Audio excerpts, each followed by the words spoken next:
To refocus us, remember where we started, with the expansion of the universe. There are no credible debates as to whether the universe is expanding or not. Both secular and Christian scientists agree on this. What staggers our minds is just how large this ever-expanding universe already is.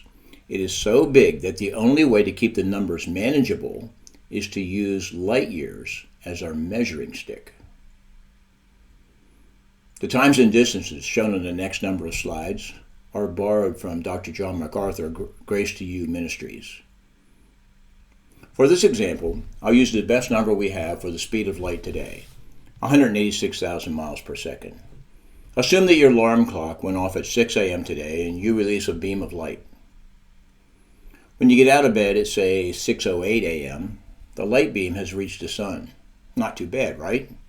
By the time you sit down for breakfast at maybe 6:41 a.m., the light beam is passing Jupiter.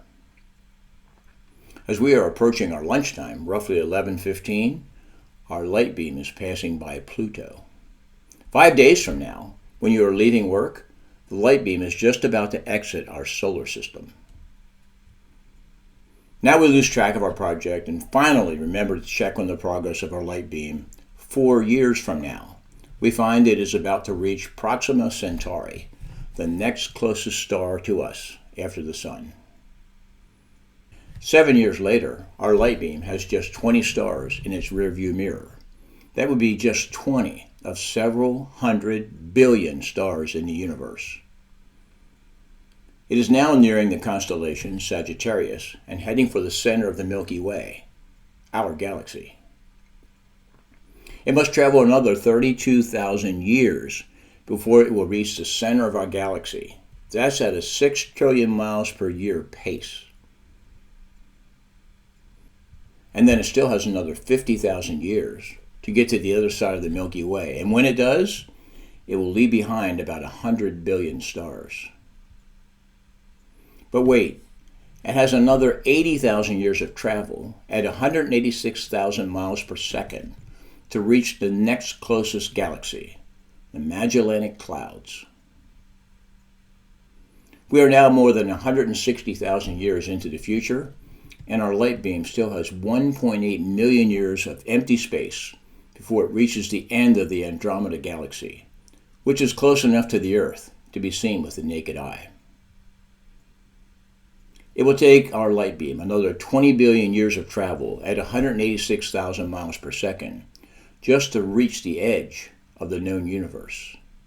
That total number of miles is all but incalculable, and I would not be able to fit the number on this screen. He created the horizon when he separated the waters. He set the boundary between day and night. The foundations of heaven tremble.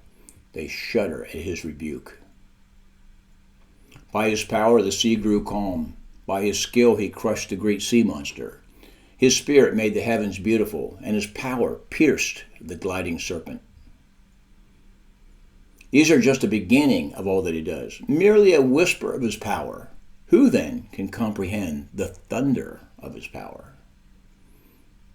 What science is still exploring, God set in motion from the beginning, and we will spend all of eternity probing the depths of all that he has done and can do. The heavens proclaim the glory of God. The skies display his craftsmanship. For ever since the world was created, people have seen the earth and sky. Through everything God made, they can clearly see his invisible qualities, his eternal power and divine nature. So they have no excuse for not knowing him. The theory of evolution exists solely for the purpose of discrediting God and to try to steal his glory. On day 1, God added light and so separated the darkness from the light. On day 2, God created a space for life in the midst of the waters by separating the waters into waters below and waters above. On day 3, God separated the waters from the dry land and created vegetation, plants, and trees. On day 4, God set the sun, moon, and stars in place. Then God said, "Let lights appear in the sky to separate the day from the night. Let them be signs to mark the seasons, days, and years. Let these lights in the sky shine down on the earth. And that is what happened. God made two great lights, the larger one to govern the day and the smaller one to govern the night. He also made the stars. God set these lights in the sky to light the earth, to govern the day and night, and to separate light from darkness. And God saw that it was good, and evening passed and morning came, marking the fourth day. Points to ponder. The universe is big. Creation is just the beginning of all that he does, merely a whisper of his power. We will spend all eternity probing the depths of all that he has done and can do. This class, and indeed the entire school, is dedicated to helping others see that God is bigger than we think and better than we know. To get to the next video, make a note of the class number for this recording, then search for the next one. Here is a sample. If this video is number L01.1, then the next one is L01.2. And remember to like and subscribe on YouTube and follow on Rumble.